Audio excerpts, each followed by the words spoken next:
Alrighty, yes I am. I'm jumping on the bandwagon with the CrowdStrike stuff, but I am going to do things a little bit differently. I'm going to talk about something else that some people are starting to mention. It's definitely not about the technology. All right, so the summary of this incident is I think you already know. CrowdStrike did an update. It affected all of their customers. The impact has been huge, and companies, large and small, are trying to recover from it. But here's where I'm going to pivot a little bit. I'm going to go back to the Verizon 2024 Data Breach Investigative Report, also known as the DBIR. And then again, you got to look at this report. And for entertainment purposes and informative, you actually have to, if you're not reading the footnotes in this publication, you're missing something. But let's get back to the actual topic with CrowdStrike. So in the report, the DBI report, there's a topic about various actors. And that topic, that page 14, actually starts with don't skip this section this year. You read it there, they said it, and I actually have mentioned it in a couple of my short DBIR presentations. All right, so what is VERIS though? So just real quick, VERIS is the vocabulary for event recording and incident sharing, and it's about trying to categorize, document quality information so companies and people overall can learn from it. So here's the part that I think is important. So one of the categories is internal actor, or one of the topics is internal actor. And in the report, it actually mentions that internal actors contribute to 35% miscellaneous errors that are preventable.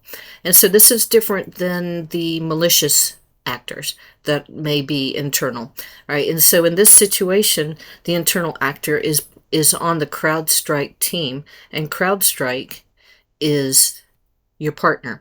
So partners include any third party sharing a business relationship with the organization, which is CrowdStrike.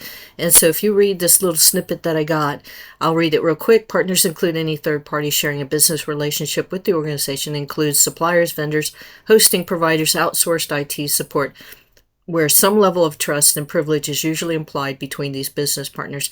Now, I marked out this part that says, note, an attacker could use a partner as a vector, but that does not make the partner the actor in this case. So I took that out because this is not a cybersecurity attack. It's a cybersecurity incident that was hugely impactful. All right, so the other part, though, of this is the partner has to initiate the incident to be considered the responsible party. And that is what CrowdStrike did by their team implementing this update. All right, so how do you prevent this? These types of incidents will continue to occur. We have become very dependent on outside vendors, contractors, product providers, cloud-based solutions, and we have given them some access to help automate our processes as well. So vetting your partners may help. Vetting your partners on a regular basis and reevaluating them is important, because you don't want to just get a partner and then use them for 20 or 30 years.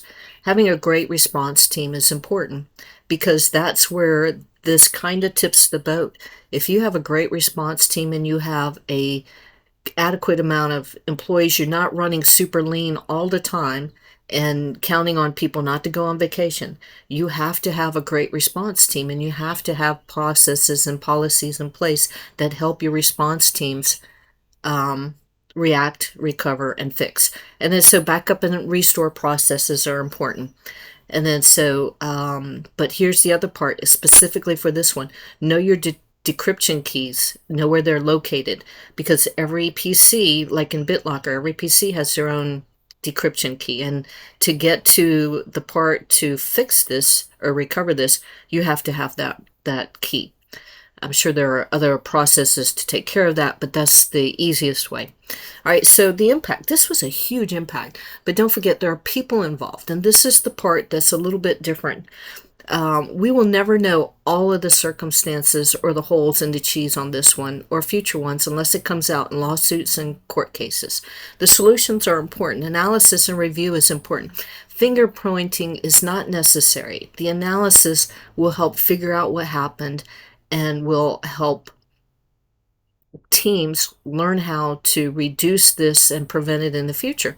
Now, we all know that the first responses, they didn't test it before they threw it out. But full analysis needs to be taken into consideration to help learn from this. And learning and adjusting appropriately is key. You can't, or you don't want to just say they need to test it before. There were steps that were taken that either may have skipped steps, or there was probably a lot of pressure. You never know what's going on in someone else's world and in a company's world. The culture could be horrible. The work hours could be stressful. The employees could be in situations that they can't control, and they're trying to do the best they can. And the company may not be totally aware of everything that's going on in their company. And so these are things that may or may not come out of analysis. But from a technical standpoint, this analysis is important. Behavioral analysis could help, but the analysis of the techniques, the processes, the manpower, that's important for everybody. And it's important for CrowdStrike, and it's important for you. So if you don't have a good team to help recover from this, then that's part on your company to figure out. Now, CrowdStrike needs to figure out how to prevent this so that we don't have to go through this again with them. And then other companies need to learn from them, and we need to learn from them. And so here's the other part, empathy and karma. I realize that there are many people involved and affected by this, and know that any employee that may be directly responsible at CrowdStrike is a person. They're a human being. It's easy for us to judge and condemn them and be upset about the amount of hours that you may or may not have had to work, whether you had to get up at 3 or 4 o'clock in the morning because calls were coming in. It's easy for us to jump to that because we're human also. But remember, we all have or will do something similar in the future if we hadn't already done it. Hopefully not as impactful, but it will happen if it has not already happened. And so we've all learned from doing some tests or taking shortcuts in anything at work that there have been repercussions or things that had occurred, and there are things that you can't always predict. But check our judgments at the door, participate in recovery, and get the job done. Let the business side take care of recouping the losses, and just focus on analysis and how you move forward with CrowdStrike, with your team, to help reduce the stresses and the workload in the future and prevent it from happening again. Well, I think that's it. That's my pulpit that I'm on today. The articles that I read, or the publications, obviously, is the Verizon DBIR. Really need to look at it. They actually have indicated that this will continue to be a challenge, and now that they're getting more quality information and more people are participating in their analysis and their surveys and stuff, the numbers will probably be quite surprising. So it was 35% this year, and then previous year was 20%. It wasn't necessarily that it was a hike or an increase. It's just that the quality of data is becoming more easily available to them. And then the various framework, again, this is a way of using the same common terminology and the same kind of categories to help document this information and learn from it. And of course, CrowdStrike and what they had said about the incident and stuff like that. Well, thank you. I know I jumped on the bandwagon like everybody else. This is not a technical review. This is more of a, hey, here's a perspective you need to look at when you're upset because you've had to recover from this. We all know everyone's human, and we don't want this to happen to anyone, but we also don't want to be the person or people who were involved in the cause of this incident. Thank you. See you later. Bye-bye.